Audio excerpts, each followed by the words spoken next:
Hey everybody, this is Perfectly Average EDC, and today we are going to be talking about the Direct Action Messenger Bag. Now this bag has been in my possession for about 2 years, maybe a little longer than that, 2.5 years, and I've used it on and off. It doesn't get regular rotation in my carry, but it is a bag I do use, and I thought I'd do a quick video on it and show you some of the features and some of the things that this bag brings to the table. So let's go ahead and get started.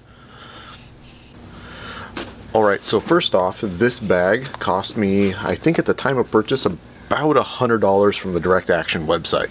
It comes in a variety of colors. I think it's like 9 or 10 colors. And this is their gray color, and this is hopefully on your screen. This is pretty true to the color it is naturally. It's a pretty neutral gray. It's not too black, and it's not fringing on tan or blue, so it's a pretty honest gray color, and I think it looks actually pretty nice with the laser cut moly on it. This bag is approximately 10 liters in capacity, and it's about 14 inches wide, and it's about 6 inches thick, and it's about, from bottom to top, I think it's about 11 inches tall, give or take a little bit. It's got a number of external and internal pockets. It's got some great organization, and as you can see, when it's not sitting on its shoulder strap, it actually sits on its bottom pretty squarely without a tendency to roll over. Alright, let's take a look at the exterior. So the exterior of this bag is pretty straightforward. It's got a main flap on the front, which is secured by these nylon or plastic buckles. They seem pretty high quality. I've never had one of these let go under load. The front flap here has a bunch of laser cut moly on it, which is actually really well stitched. There's no loose threads on this even after several years of use.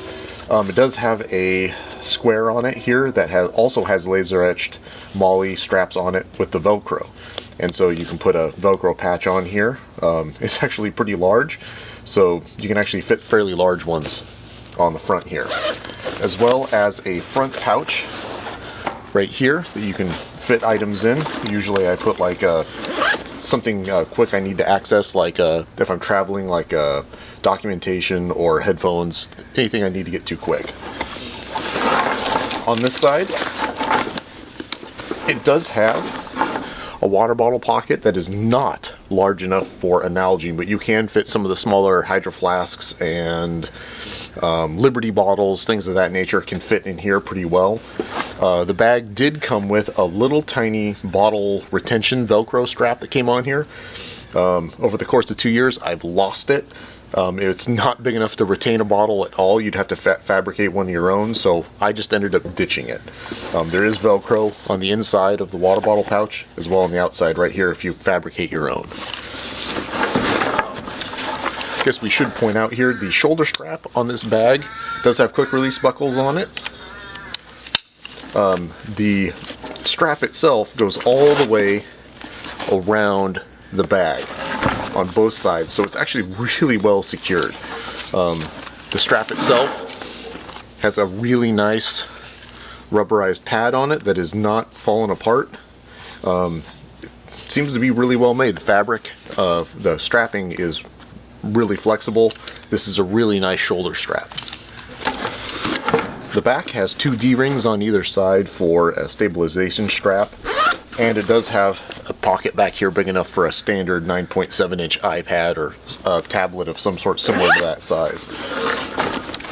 On this side, the strap is continued, and it still has a quick release buckle right here, and it has a side pocket right here, zipper that goes part way around, and the inside of this pocket does have 2 mesh organizational pouches, as well as a key keeper, which I use, and I keep a little Night's Eye quick clip on there to kind of keep my keys in place. So that's really nice. It also has a really nice hand strap right here that's been reinforced and box stitched. It also has D-rings on the top if you want to attach stuff there. But this This handle right here works really, really well carrying it in a briefcase style. It should be noted that the underside of this pack has got a rubberized coating on it, which kind of keeps the crud out as far as like wetness or dampness in Western Washington in the fall or spring. You set your bag down, the odds are the bottom of your bag is going to get wet. So having that plus this little drawstring right here, sometimes I'll throw a small tripod, a lightweight tripod under here and attach it with this, and it actually works out pretty well. All right, let's go to the inside of the pack real quick. The inside of the flap has actually a cool little kind of identifying graphic right here. It's held up pretty well. I actually like this. The inside of this also has a like a map pocket right here with Velcro silencers for the flap. Underneath the pouch, the front of this bag is dominated by two large pockets here in the front. There's Velcro along the bottom for the corresponding Velcro on the other side of the flap to help retain it. I never use that because I hate the sound of Velcro ripping as I open up a bag, so I don't even worry about that. The pouch on this side, the zippers go almost all the way to the bottom, and it flips open like this. Now there is Velcro on the inside face of the pocket right here for organizational stuff, or maybe a pop-up holster of some sort if you're into off-body carry. It also has this kind of drawbridge effect piece of paracord with a keeper on it, so you can kind of keep the thing from opening too far. Plus it has another mesh pocket here and another key keeper right here. On this side, the zipper goes down about halfway down the pouch right here. So it only goes down about that far, and then it kind of folds open. And on the inside you have a mesh pocket. You have 3 pen holders, and then a little Velcro kind of organizational pouch, which is big enough to hold like an Altoid tin plus a little bit of space. Then you have another organizational pouch right here. This side right here did have a key keeper up here, but I used the one on this side right here to hold my keys, so I just cut this one off. It should be noted that all the zippers on this bag have these really nice zipper pulls on them. These are like heat shrink tubing used in wiring and stuff. These are about 2 years old, and they're finally starting to give up the ghost. The nice thing is these things right here are 2-piece. They can be removed. You can put new heat shrink tubing on these to keep them going, and I actually really like this. They're pretty durable. I know that people have had these disintegrate on them, but these have lasted 2 years before disintegration, so you know, I've got no problems with them. The inside of this bag is pretty nice. It has a sleeve right here that is retained by a strap like this. This will hold a 13-inch laptop, like a MacBook Pro or some of the like Lenovo X1s. You know, some of the smaller or thinner laptops will fit in this slot very well, as well as Chromebooks. Generally speaking, I either put a MacBook Pro in here or a iPad Pro, the 13-inch or 12.9-inch, and fits in here just fine. The main body of the pouch right here is lined in Velcro, so you can actually put Velcro backed accessories like a tool or a magazine holder like this, or a really old beat up Maxpedition style holster if you're into off-body carry. So the whole interior of this pack is lined sides, front, back, and bottom with Velcro.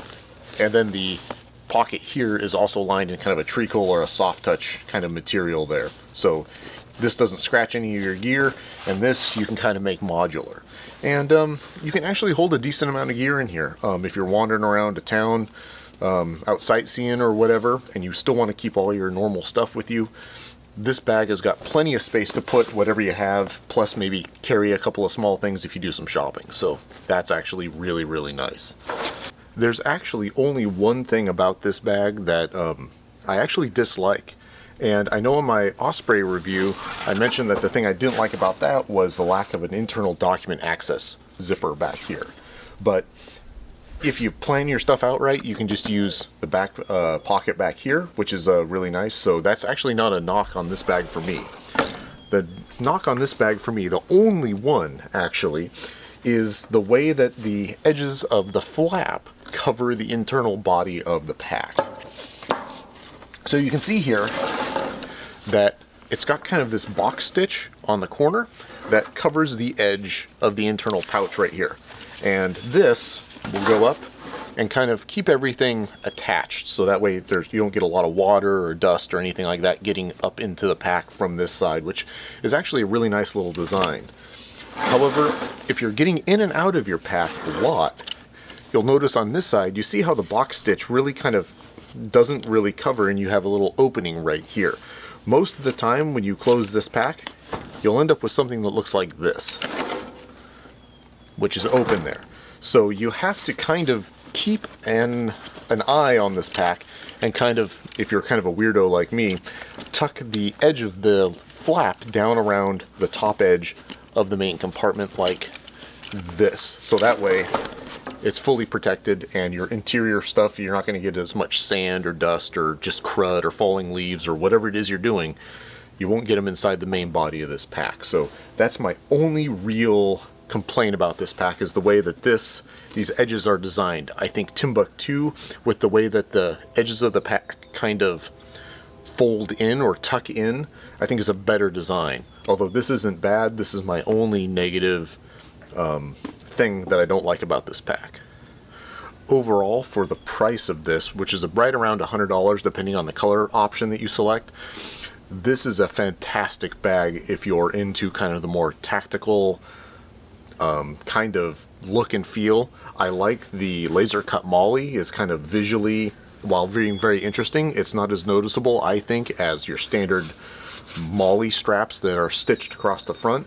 So it does provide a kind of a little bit lower of a visual signature, but let's be honest, if you come across someone who's a, gun person or something of that nature, if they see this bag, the odds are they know that you're probably more of a tactical person or someone who does maybe have a CCW.